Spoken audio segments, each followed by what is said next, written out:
Olá, meus amigos. Se há uma coisa que me tira do sério, é você ver um charlatão, um professor de história charlatão, comunista. Todo comunista é charlatão, todo socialista é um charlatão. Agora, uma instituição como o USP, Unicamp, que contrata um professor militante, comunista militante, e que para ele só tem o marxismo e o comunismo como doutrina, e principalmente aqueles que dizem que aqueles governos militares que nos livraram do comunismo são ditadores militares, esses são os que não prestam, assim, são carniças. Tem uma frase sua que se tornou viral na internet, que você diz o seguinte: quando vejo um jovem defendendo a volta dos militares, me vejo fracassado como professor de história.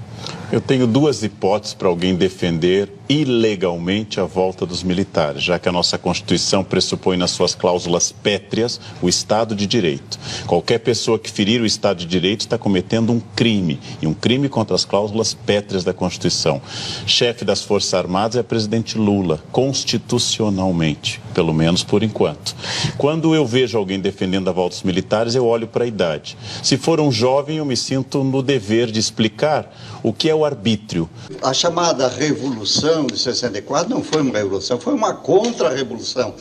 É uma ilusão dos nossos esquerdistas imaginar idilicamente que em 1964 havia uma opção entre uma democracia liberal e uma democracia social. Não existia, não. O que é a cassação de direitos como o habeas corpus? O que foi um AI-5? Não, nós éramos pela ditadura. Do proletariado. Do proletariado. Nós éramos contra a ditadura militar, mas éramos a favor da ditadura do proletariado. Isso aí é preciso dizer a verdade toda, né? E às vezes eu ouço meias verdades, né? INA era a metralhadora que a gente usava, do exército. A gente roubava nas guaritas, aqui no Leblon, entendeu? Era assim, de tomada do poder, é isso que nós queríamos, e transformação daquilo em socialismo. E que nós não éramos exatamente contra a ditadura, nós éramos contra a ditadura militar burguesa, mas nós éramos a favor da ditadura do proletariado. Isso ninguém diz, mas tem que dizer, faz parte da nossa história. O que é o fim da liberdade de imprensa? O que é o fim da liberdade de imprensa? Isso quer dizer, esse pessoal da esquerda, Partido Comunista, PSOL, PT, etc., domina as redações do Brasil há mais de meio século. É uma coisa muito séria. Você vê que já nos anos 60, 70, o pessoal do partido conseguiu se livrar de todos os colunistas que não seguiam a linha do partido. O que é a barbárie da concentração de renda durante a ditadura militar? Hoje você vai ver o que aconteceu com a economia. Com o regime militar veio o Programa de Ação Econômica do Governo. O objetivo era a estabilização. Foram adotadas medidas como a correção monetária, a criação da caderneta de poupança e a inauguração do Banco Central. Castelo Branco faz reformas que vão dar bases para um crescimento econômico mais adiante. O Estado passou a investir em projetos de crescimento nas áreas das telecomunicações, construção de estradas, ampliação do sistema de geração e distribuição de energia elétrica. Uma era de grandes obras, a Ponte Rio-Niterói, a rodovia Transamazônica e as usinas nucleares. Todas as ações visavam principalmente o aumento de investimentos estrangeiros no Brasil. A nova política permitia financiamento nacional às indústrias de outros países. Nesse período, os Estados Unidos e países da Europa ofereciam crédito fácil para o Brasil. O sistema financeiro foi reestruturado, o comércio mundial se expandiu. Entre 1968 e 1973, a economia brasileira teve crescimento de 11% ao ano. Nem esses economistas do governo acreditavam que aquilo fosse acontecer. O país cresceu, o país tornou-se a oitava economia do mundo. E se for uma pessoa de idade, eu atribuo a falta de memória que a idade pode estar provocando na pessoa. Pulou do oitavo andar para a sacada do sétimo para despistar a polícia que subia pela escada. Cortou a polícia, né? Foi também polícia civil. Cortou a polícia, desceu, chegou no hall, matou dois, né? Antes de morrer. Na verdade, não há como defender eticamente, moralmente, num plano mínimo de humanidade, uma intervenção militar. Nós tínhamos acabado de sair do Partidão em 67. Aí, em abril de 69, antes do sequestro do embaixador americano, a gente muda a linha. E quem escreve essa linha sou eu e o Franklin Martins. Então a TV Cultura, que é um antro de comunista, aquele Roda Viva e esses jornalzinhos dela diário aí, sabe, chega a dar nojo em urubu, em dragão de Komodo, né? Nós, intervencionistas, eles dizem que nós pedimos a ditadura militar, sabe?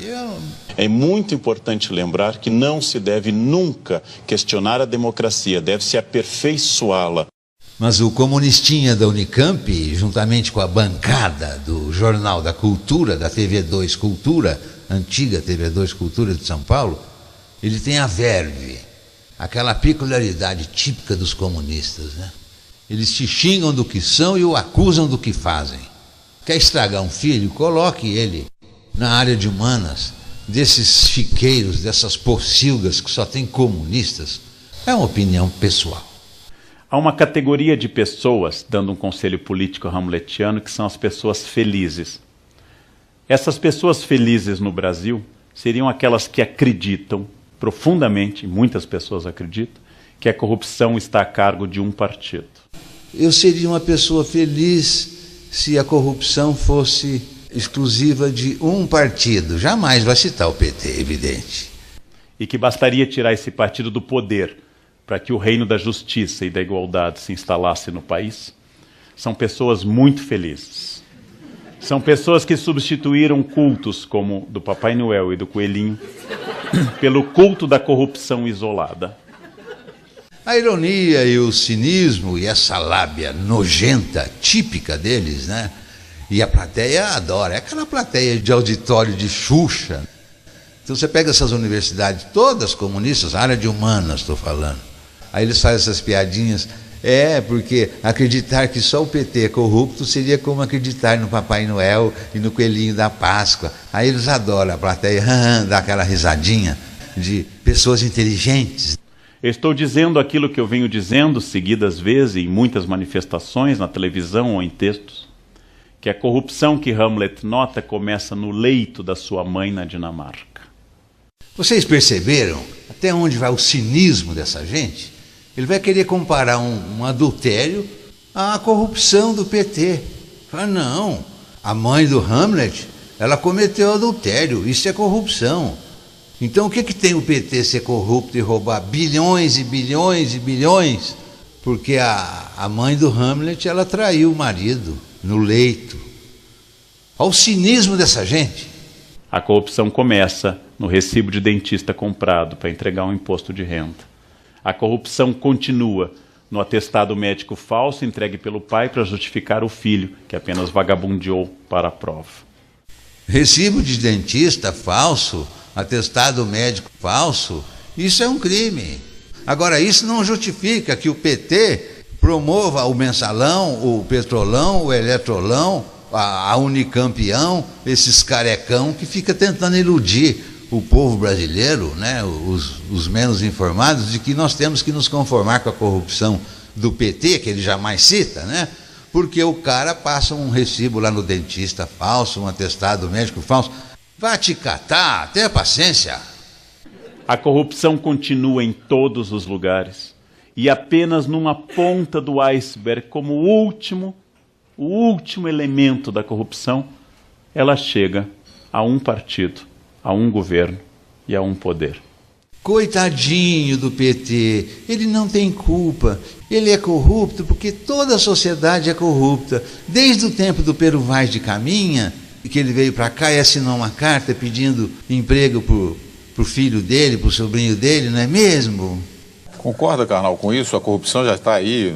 Carta de Pero Vaz de Caminha termina com um pedido de emprego do autor ao rei de Portugal, para um parente. Mas o que é que isso tem a ver com roubar bilhões e bilhões do Estado para botar no bolso e sustentar a ditadura comunista, meu Deus do céu? Mas a mudança tem que começar na escola, com a não conivência com a fraude escolar. Um aluno colar ou assinar a presença para o outro, isso aí não justifica a corrupção do PT, professorzinho de história da Unicamp. A corrupção é histórica, é estrutural e ela não é do governo. Então essa conversinha de ficar iludindo os outros e justificando a corrupção desse governo que foi o mais corrupto da Via Láctea até hoje, dizendo que não, todo mundo é corrupto, desde o Império Romano, desde não sei o quê, nós temos que aceitar. E ela não é do governo. Ela pertence a uma interpretação ética bastante difundida na sociedade e que envolve desde andar no acostamento, vim hoje da Unicamp, observando. Vai dar aula de história para tua mãe, para sua avó. A corrupção começa no andar pelo acostamento. Andar pelo acostamento é um crime de trânsito, não tem nada a ver com corrupção. Ninguém atravessa o acostamento para ir lá no Banco do Brasil pegar malas e malas de dinheiro e botar no bolso e roubar do Estado. E rouba de empresa estatal, porque de empresa privada ninguém rouba. Não é verdade? A não ser que a empresa privada tenha contrato, né, com o Estado, né, comunista do PT, do PSDB, seja qual for. São todas iguais, todas as empresas estatais, elas existem para que haja corrupção, sim. Nós temos uma diluição da ética, no sentido aristotélico do termo, que é bastante grave no Brasil, e a corrupção é, como diria o Barão de Tararé, a negociata, é o bom negócio para o qual não me convidaram. O dono da padaria não vai subornar o balconista para roubar dinheiro dele próprio, ou o dono do posto de gasolina vai subornar o frentista para fazer corrupção contra ele próprio. Isso é inadmissível. Corrupção é uma coisa ligada à grana e à empresa estatal. Há coisas que envolvem o Estado apenas. Ou seja, eu sou absolutamente ético e probo quando se trata de atacar o negócio que não me favorece. E quando me favorece, é um jeito, é uma maneira, é o meu jeitinho clássico. Nossa, um aluno que cola, um aluno que assina uma presença nessas faculdadezinhas de merda, todas são raríssimas, muito poucas são razoáveis.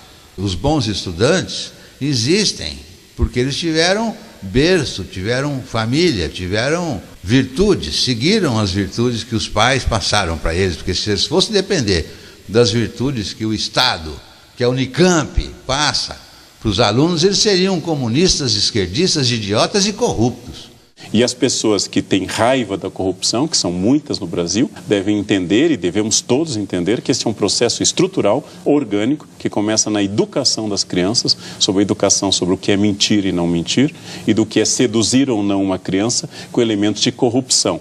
E esses telejornais, todos comunistas no Brasil, todos comunistas, e eles só levam esses comunistas para comentar e para debater, junto com outros. Sempre um fala uma coisinha para dar uma disfarçada. Pega um Olavo de Carvalho lá ao vivo, junto com um cara desse, ou qualquer aluno do Olavo de Carvalho de 2 anos de curso, tritura essa cambada no meio, tritura.